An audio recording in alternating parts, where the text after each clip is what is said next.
Buongiorno aus der Toskana. Wir testen heute mal zwei ganz besondere Bikes. Und zwar haben wir hier die Möglichkeit, zwei komplett unterschiedliche Gravelbikes von BMC am gleichen Tag zu testen.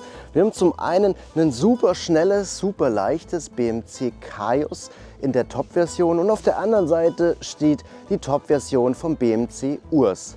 Ich will mal heute gemeinsam mit euch herausfinden, wie sich die Räder unterscheiden, für wen welches Rad sein könnte und wie viel Innovation wirklich in den einzelnen Kategorien noch drin ist. Als erstes fahren wir jetzt gleich mal eine 15 Kilometer Runde über technisches Terrain mit dem vollgefederten Urs. Ich freue mich. Let's go! Was so direkt auffällt, wenn man sich draufsetzt, ist, dass das Cockpit angenehm nicht zu breit ist. Ganz oft ist es ja so, dass bei diesen Adventure Gravel Bikes Reifen und vor allem auch die Breite der Lenker überdimensional wird. Und hier haben wir ja eine normale Lenkerbreite von, ich glaube, 42 cm, was dann nicht ganz so ausufernd ist. Und auch dazu führt, dass man jetzt nicht so aerodynamisch komplett wie ein Segel unterwegs ist. Und das andere, was sofort auffällt, ist dieser kleine Federweg hier, den man hoffentlich auf der Kamera auch sieht. Das sind so ungefähr 20 mm. Es gibt auch ein bisschen einen negativen Federweg nach oben. Und ja, wenn man nach vorne den Lenker belastet, dann geht er ein bisschen nach unten. Und aber auch, wenn man Bunny Hop zum Beispiel macht, dann sackt der Lenker auch erstmal nach unten. Das ist ein bisschen ungewohnt. Ähnlich wie Redshift haben die hier auch Elastomere drin, mit denen man dann die Federhärte und damit auch das Rad an das eigene Körpergewicht und auch an die eigenen Touren vielleicht ein bisschen besser anpassen kann. Hier sind jetzt relativ weiche drin und so erfahren wir jetzt gleich den Effekt. Gerade auch beim Bergauffahren, weil jetzt geht es erstmal 400 Höhenmeter bergauf.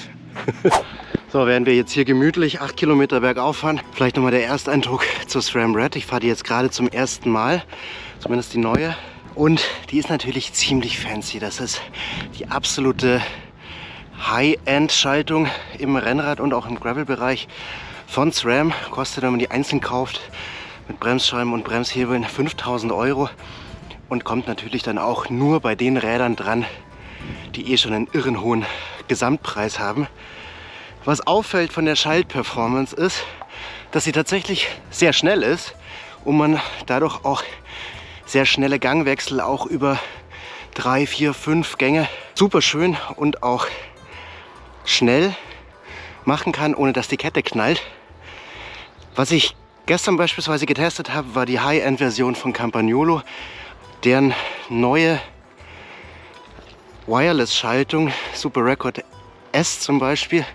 Ja, die ist einfach sau langsam dagegen, sowohl was die Signalübertragung angeht, als auch wie die Kette drüber springt.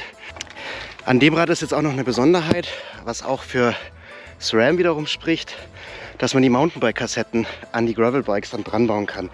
Hier ist auch eine GX Eagle Transmission dran, mit einem sehr, sehr kleinen ersten Gang und einem sehr großen Gang. Und jetzt gönnen wir uns einen Uphill-Trail, den Spaghetti Trail. Berühmt berüchtigt bei vielen Journalisten, weil es hier einige immer mault. Oh. Da kann man gut balancieren. Auch mal ganz langsame Kurven rumzirkeln, ohne dass man zum Beispiel mit dem C an das Vorderrad kommt.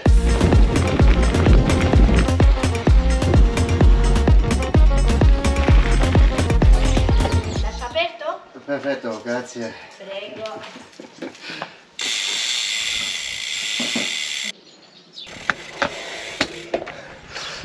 Los geht's, ich habe richtig Bock auf das Kaios jetzt, denn das soll sehr, sehr schnell sein. Es ist super leicht, 7,7 Kilo habe ich gelesen, und es hat einfach diese knallig orangene Hummerfarbe und das macht schon ziemlich gute Laune und ist einfach ein sehr, sehr selbstbewusster Auftritt.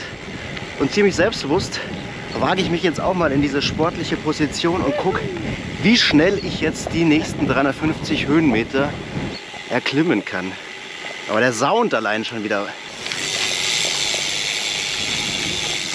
Was für eine Maschine. Das macht schon auf den ersten 8 Minuten einfach krass Bock.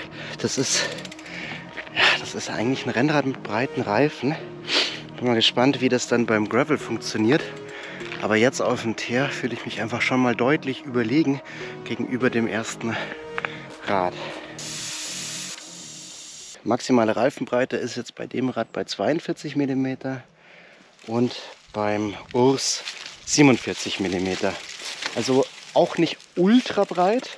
Das wird dann schwierig, so ja, ganz crazy Rennen damit zu fahren oder halt auch Mountainbike-Reifen da drauf zu ziehen. Grund dafür ist, dass man versucht hat, die Kettenstreben möglichst kurz zu halten, um dann einfach auch ein agileres Rad hier am Schluss zu haben, was auch mehr Spaß macht und direkter zu steuern ist als so ein etwas längerer Bock.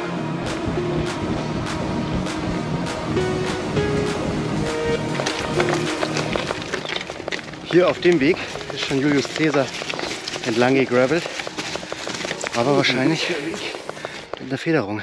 Und das vermissen wir jetzt hier am Kaios. Hier kommen wir schon so ein bisschen an die Grenze dessen, was fahrbar ist.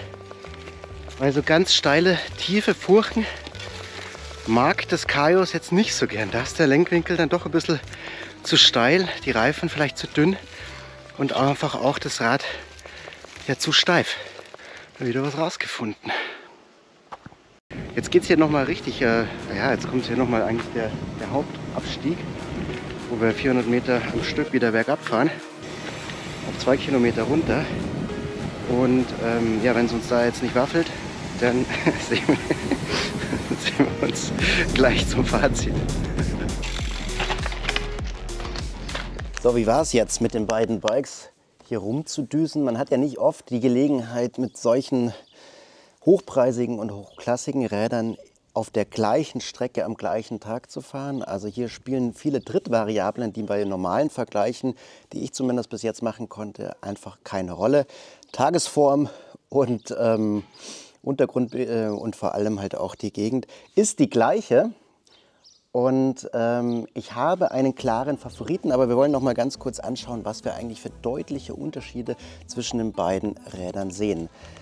Zum einen ist natürlich die Geometrie einer der Hauptfaktoren, wie man sich auf welchem Gelände fortbewegt. Während man beim Urs eher auf eine entspannte Körperposition zurückgreift, eher aufrecht sitzt und auch einfach eine sehr bequeme, langstreckenorientierte Position auf dem Rad hat, ist man hier schon sehr, sehr, sehr sportlich unterwegs. Also da gibt es Rennräder, die sind entspannter zu fahren. Ich bin jetzt beide Räder in Rahmengröße M gefahren, bei einer Körpergröße von 1,80 Meter und einer Schrittlänge von 83 cm und würde beim Urs jetzt eher zu einer größeren Größe greifen, während ich bei dem Kaios schon Bock hatte, einfach eine kleinere Rahmengröße zu fahren. Was man aber schon merkt, ist, wenn man super langsam bergauf fährt, dann hat man hier eher ein Toe-Overlap-Problem, also dass man mit dem C an dem vorderen Reifen hängen bleibt, wenn man ganz langsam um die Kurven zirkelt.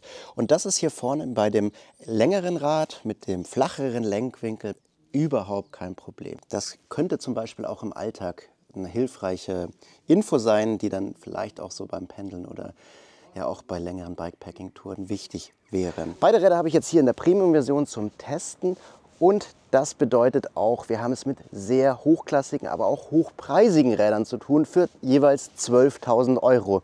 Und bei diesem Preis muss man natürlich dann auch etwas kritischer hinterfragen, welche Gadgets wichtig sind und auf was du vielleicht auch verzichten könntest. BMC ist ja einer der ersten Hersteller gewesen, die die Kettenstreben so weit unten ansetzen haben lassen. Das ist schon zig Jahre her. Das waren damals so die ersten Elemente, die beim Carbonrahmen für Komfort am Heck gesorgt haben. Und hier kommt jetzt so ein Gleitmechanismus vor. Hier sind 2 Stäbe, die nach vorne und hinten gleiten können und die werden gebremst durch dieses Elastomer. Ich hätte jetzt erwartet, dass man das super stark spürt, aber man spürt es fast überhaupt nicht. Also von dem Effekt sollen es insgesamt dann 20 mm sein. Es gibt das Elastomer dann auch in unterschiedlichen Härtegraden. Und ich nehme jetzt mal an, dass ich da sehr Hartes erwischt habe. Und vom Effekt ist das ungefähr vergleichbar, das hört jetzt BMC gar nicht gern, mit der doch relativ unkomplizierten Blattfedersattelstütze, die Canyon bzw. Ergon oder beide entwickelt haben. Und ja, das ist schon ziemlich kompliziert für den Effekt. Was mir beim Urs nicht so gut gefallen hat, und da war ich ja jetzt auch nicht überrascht davon, weil ich bin selber auch kein großer Fan von der Redshift Patentlösung beim harten Graveln, ist der gefederte Vorbau hier vorne.